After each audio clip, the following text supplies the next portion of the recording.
Welcome to our 5-minute leadership training blog. We're ending a little mini-series on ministry to children. And as we do so, we're going to look at the practices, the facilities that you minister your children in. Now, the reality is that if you're anointed and you're serious about ministry to children, you can do it under a tree, you can do it on a sports field. But if you've got a few resources, here's some pointers on the facilities that you set aside for them. I grew up in a tribe that loved the notion of multi-purpose buildings. And so nothing was ever customized for kids. It was multi-purpose. Gray carpet, gray walls, chairs could move in, chairs could move out, sound systems could move in, sound systems could move out. You could have coffee in there, you could do kids in there, you could do everything. Multi-purpose. Sounds brilliant. It's just boring for kids. When you say multi-purpose, you're generally saying, we're building it for the adults, the kids are allowed to use it. How about being really daring and saying, let's do something exclusively for kids. Adults can come in it if they want to and sit, under a folksy bus sticking out of a wall and a neon flashing sign on the right. They can use the kids' facility. Multi-purpose generally means adults, not kids. So with that out of the way, let's look at what you would do to organize things for kids. So what I see people doing is they replicate school. So they put a whole lot of classrooms together, a whole lot of little huts together, wooden huts together. And they put the kids in there, the 5-year-olds, the 6-year-olds, the 7-year-olds, the 8-year-olds, the 9-year-olds, the 10-year-olds, the 11-year-olds, the 12-year-olds. And you've got a whole lot of little groups. The problem with that is a leadership one. You're now asking the leader to be mom, disciplinarian, small group leader, preacher, entertainer, logistics operator, and you're going to have a shortage of helpers. I believe that you can have them. Kids these days are different to how you grew up. They love a noise. They multitask. They love stimulus. So like when you go to a restaurant, which is the best restaurant to go to? One that is still quiet. You've got a little cubicle just with you and your little spouse or your family, or one where it's buzzing. You've got your little space, but there's a noise in the background. Kids have grown up like that. And so we recommend big spaces, not little ones. So I think you should separate the little children from the bigger ones. So 5 or 6 years old, draw the line. Under 5 or 6 go one way, older 5 or 6 go the other way, because you can't really minister to a 4-year-old and 12-year-old in the same space effectively. And the moms and dads wouldn't like it. 12-year-old boy, just running past a little 5-year-old girl, boom, off she's on the floor. So by all means, split them into those big groups, maybe into 3 big groups, but not per year, because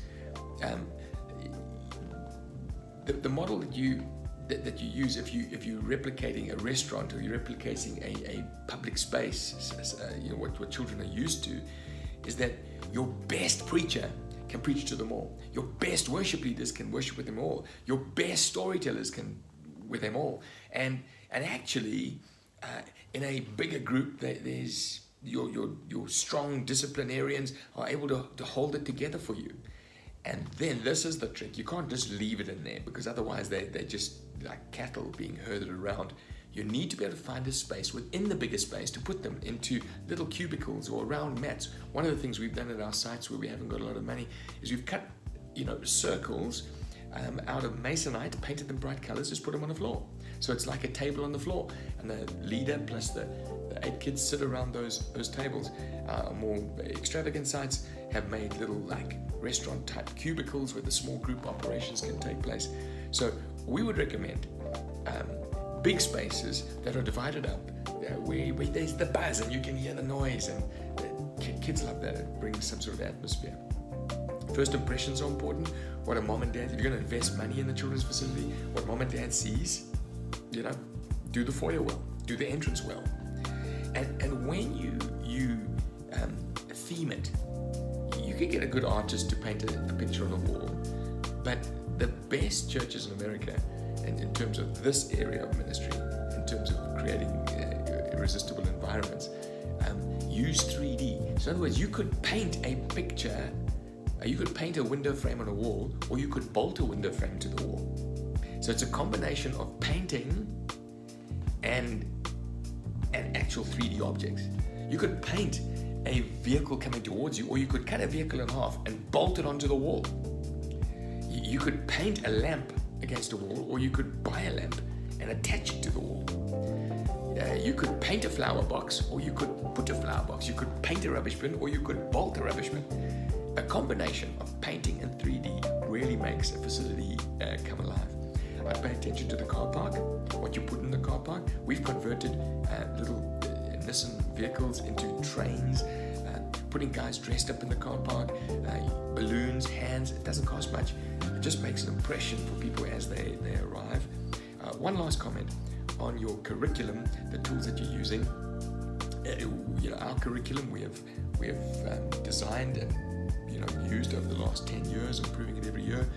There are 4 big components to a curriculum. 1, the gospel, that the kids must be able to meet Jesus. Number 2, a big idea, a clear big idea that you're trying to communicate.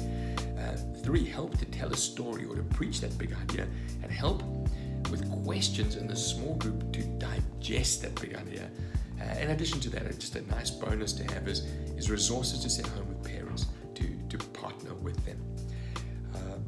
I think the churches that are using media have really found a way to access children, because it's a digital generation. It's their language. Anyway, have fun. You can do it under a tree, but if you've got a bit of extra resources, hope these things help you.